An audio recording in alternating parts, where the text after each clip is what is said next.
Bersama saya, Ibu Gusni Okstavia, bidang studi Bahasa Indonesia. Pada video kali ini, kita akan mempelajari materi kelas 7 tentang tag prosedur, di mana tujuan pembelajaran kali ini Anda mampu memahami apa itu struktur tag prosedur. Baiklah, ayo kita mulai belajar. Menggapai cita melalui kreativitas. Baiklah Nanda, kita mulai ke materi kita selanjutnya yaitu tag prosedur.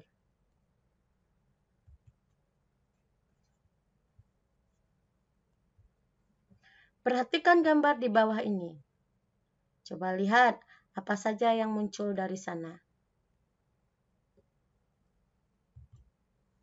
Setelah Nanda perhatikan gambar tersebut, berarti kita lihat apa itu tag prosedur.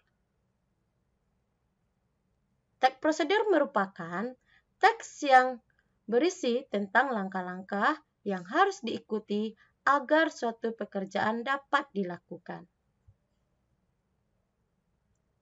Lihat lagi gambar berikutnya. Apa saja itu? Ada A, B, C, dan D. Apa yang dilakukan? Setelah Nanda perhatikan gambar tersebut, kita lihat struktur. Berarti kita dapat menarik kesimpulan. Kita akan membahas tentang struktur tag prosedur, yaitu ada tujuan dan ada langkah-langkah. Yang dimaksud dengan tujuan adalah hasil yang ingin dicapai. Langkah-langkah, cara mengerjakan yang harus dilakukan agar tujuan kita tercapai.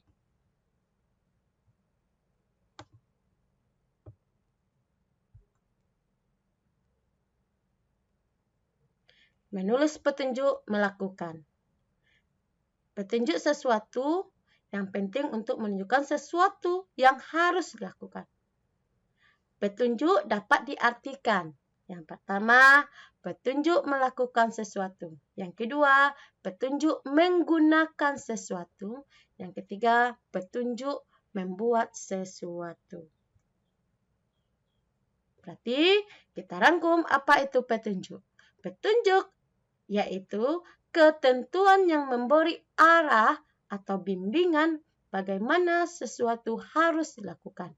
Misalnya, petunjuk penggunaan, petunjuk pelaksanaan, petunjuk operasional, dan petunjuk pemakaian.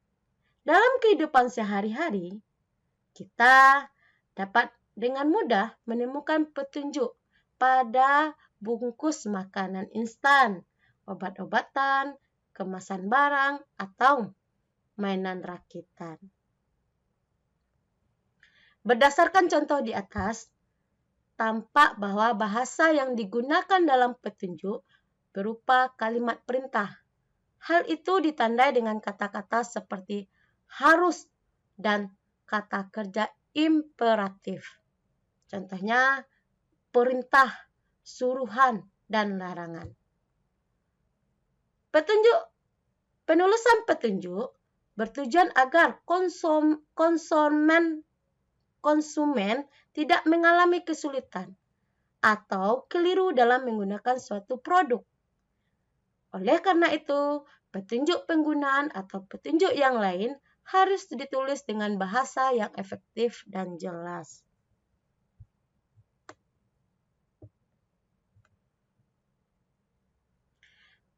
Petunjuk tersebut harus disusun berdasarkan urutan atau tahapan pengerjaan.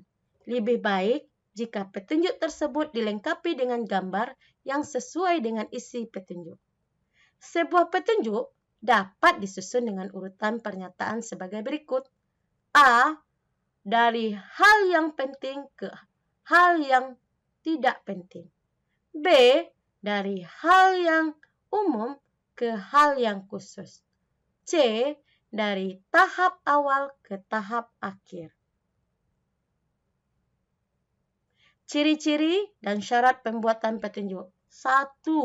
Jelas yang meliputi A. Tidak membingungkan dan mudah dipahami. B. Pilihan kata atau bahasa yang digunakan dan keruntuhan uraian. C. Menggunakan nomor urut untuk membedakan langkah yang satu dengan langkah yang lain. D. Menggunakan istilah-istilah yang lazim yang mudah Ananda pahami. E. Petunjuk dapat dilengkapi unsur gambar. Yang kedua, logis yang meliputi A. Urutan penjelasan harus logis, tidak tumpang tindih dalam melakukan atau membuat sesuatu. B. Urutan penjelasan harus berhubungan secara praktis dan logis sehingga tidak menimbulkan salah sangka. Yang ketiga, singkat. Antaranya A. Mencantumkan hal-hal yang penting. B. Kata-kata atau kalimat yang digunakan tidak ada yang berulang, tetapi sudah mencakupi keseluruhan proses yang dibutuhkan. C. Penggunaan kata-kata yang fungsinya untuk memperindah petunjuk tidak diperlukan. Demikian saja. Bagaimana dengan penjelasan tadi? Apakah Anda sudah paham dengan struktur teks prosedur? Jika sudah, mari berlatih dengan soal-soal berikut. Baiklah, untuk video kali ini kita akhiri sampai di sini. Teruslah belajar agar ilmunya bertambah. Terima kasih atas perhatiannya. Assalamualaikum warahmatullahi wabarakatuh.